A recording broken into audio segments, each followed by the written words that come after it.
అటువంటి మీ అందరి ప్రీతమ నాయకులు ఆలపాటి రాజేంద్ర ప్రసాద్ గారికి, పెద్దలు మక్కిన మల్లికార్జునరావు గారికి, వడ్రాణ హరిబాబు గారికి,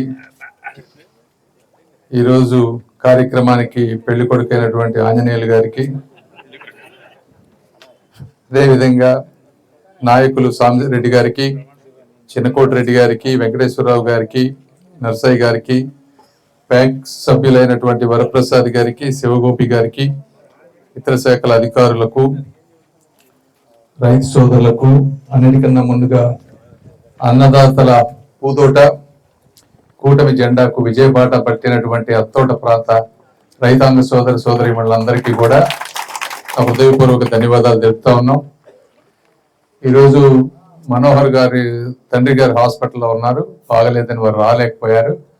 అందుకని ఇది ఎప్పటి నుంచో పెండింగ్ ఉందని చెప్పి ఈరోజు ప్రోగ్రాం పెట్టుకొని మేము వచ్చాం, లేకపోతే వారు కూడా ఉండేవారు. ఏదేమైనప్పటికీ ఈ కార్యక్రమం ఈ సొసైటీలో 2-3 విషయాలు మనం మాట్లాడాలి. డిసిసిబి బ్యాంకులో దాదాపుగా 6,000 కోట్ల రూపాయల డబ్బు ఉంది. ఇందులో 4,500 కోట్లు నాబార్డు వాటి ద్వారా వస్తుంది. 1,500 కోట్ల రూపాయలు ప్రజల నుంచి డిపాజిట్స్ రూపంలో తీసుకుంటారు. ప్రజల నుంచి డిపాజిట్ రూపంలో తీసుకున్న వాళ్ళకి 7.5% వాళ్ళకి ఇంట్రెస్ట్ పే చేయాలి. అంటే దానికంటే ఎక్కువ ఇంట్రెస్ట్ రైతులకు ఇస్తే తప్పించి వాటిలో బ్యాంకు నిలబడదు. మిగిలిన 4,500 కోట్లు నాబార్డు వీటి నుంచి వస్తుంది. వాళ్ళు ఒక 5% ఇంట్రెస్ట్ ఛార్జ్ చేస్తారు. రైతులకి వీళ్ళు 7%, నాబార్డు నుంచి స్టేట్ దానికి 5కి వస్తుంది, అక్కడి నుంచి వాళ్ళు 5.75కి దీనికి ఇస్తారు డిసిసిబికి, అక్కడి నుంచి మీకు 7%కి ఇస్తా ఉన్నారు. ఇస్తున్నప్పుడు అంటే వీళ్ళకి పడేదే దాదాపుగా 5.75% ఇంట్రెస్ట్ పడుతుంటే, మరి మొదటి 1,00,000 రూపాయలకి ఫ్రీగా మీ అందరికి ఇస్తా ఉన్నారు. ఆ 1,00,000 రూపాయలకి ఫ్రీగా ఎవరి నుంచి ఇస్తున్నారంటే స్టేట్ గవర్నమెంట్ పే చేస్తా ఉంది ఈ రోజున. అంటే ఈ బ్యాంకు సురక్షితంగా ఉండి మీరందరూ మళ్ళీ వెనక్కి కడితే వాళ్ళు తక్కువకి మీకు 7%కి ఇవ్వగలుగుతా ఉన్నారు ఈ రోజున. అంటే హెల్త్ ఆఫ్ దిస్ బ్యాంక్, ఈ బ్యాంకు యొక్క ఆరోగ్య పరిస్థితి బాగుంటేనే రైతులకు మంచి జరుగుతుంది. ఒకప్పుడు క్రాప్ లోన్స్ ఇచ్చేటువంటి, మరి ఈ రోజున వారు చెప్పినట్టు అన్ని వేరే వాటన్నిటికి కూడా ఈరోజు లోన్లు ఇస్తా ఉన్నారు తక్కువ వడ్డీకి. అయితే గత 5 సంవత్సరాల్లో మీరు చూస్తే దేశం మొత్తం మైన్స్, మందు, మట్టి అన్ని దోచుకున్నారు. ఆఖరికి ఈ బ్యాంకును కూడా దోచుకున్నారు గత 5 సంవత్సరాల్లో.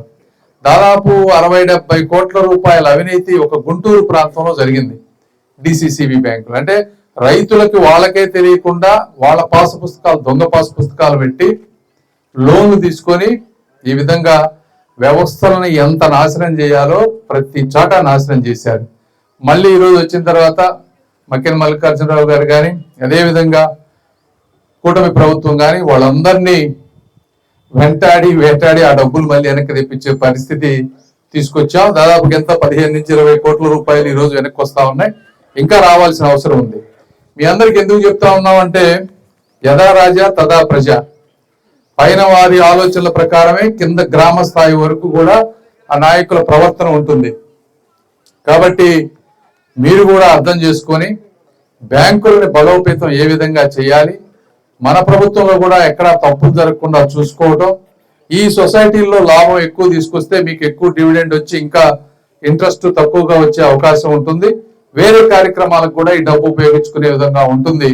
కాబట్టి వాటన్నిటిని బలోపేతం చేయాల్సిన పని మీ అందరిలో ఉంది. అదేవిధంగా ఈరోజు ప్రమాణ స్వీకారం చేసినటువంటి సభ్యుల్లో కూడా ఉంది. అది ఒక విషయం. రెండో విషయం తీసుకుంటే, ఈరోజు గవర్నమెంట్, కూటమి ప్రభుత్వం ఏ విధంగా ఆదుకుంటుందని ఇప్పుడే ఆలపాటి రాజేంద్ర ప్రసాద్ గారు చెప్పారు. వారికి కూడా ధన్యవాదాలు. ఎందుకంటే ఆయనకి ఎమ్మెల్సీ వచ్చింది, 6 సంవత్సరాలు ఉంటుంది, నెక్స్ట్ ఎలక్షన్తో కూడా ఆయన సంబంధం లేదు. అయినప్పటికీ ప్రతి ఒక్కరిని పట్టించుకొని ఈ విధంగా కార్యక్రమాలను ఆర్గనైజ్ చేస్తూ నమ్ముకున్న కార్యకర్తలకి, అంటే ఎప్పటి నుంచో ఆయన పార్టీ మారకుండా నమ్ముకున్న కార్యకర్తలకి పదవులు వచ్చే విధంగా చూడటమే కాకుండా వాళ్ళ పదవి స్వీకారానికి కూడా వచ్చే విధంగా మమ్మల్ని అందరినీ పిలిపించినటువంటి రాజేంద్ర ప్రసాద్ గారికి మీరు అందరూ ఒకసారి ధన్యవాదాలు చెప్పాలి.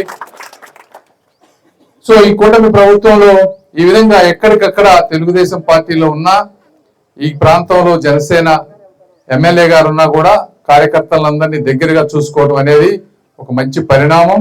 అదేవిధంగా చంద్రబాబు నాయుడు గారు కానీ, పవన్ కళ్యాణ్ గారు కానీ ఈరోజు రాష్ట్రంలో వేల కోట్ల రూపాయల సంక్షేమ పథకాలు జరుగుతూ ఉన్నాయి. 35,000 కోట్ల రూపాయలు పెన్షన్ ఇస్తా ఉన్నారు. ప్రతి ఇంటికి ప్రతి వ్యక్తికి 4,000 రూపాయలు. ఎక్కడా లేదు, ఏ స్టేట్ లోనూ లేదు. వేరే స్టేట్ లో హైయెస్ట్ 2,250 ఎంతో ఉంది తెలంగాణలో. మధ్యప్రదేశ్ ఇందాకే చౌహాన్ గారితో మాట్లాడుతా మీ రాష్ట్రంలో ఎంత ఇస్తా ఉన్నారంటే 1,000 రూపాయలు ఇస్తా ఉన్నారు వాళ్ళ. ఇక్కడ 4,000 అంటే 35,000 కోట్ల రూపాయలు దానికి పోతా ఉన్నాయి. ఈ పిల్లలకి తల్లికి వందనం అని చెప్పి 10,000 కోట్ల రూపాయలు ప్రతి పిల్లవాడికి ఇచ్చే విధంగా చేశారు. రైతులకి ఈ విధంగా 20,000 రూపాయలు ఇచ్చే విధంగా ప్లాన్ చేశారు.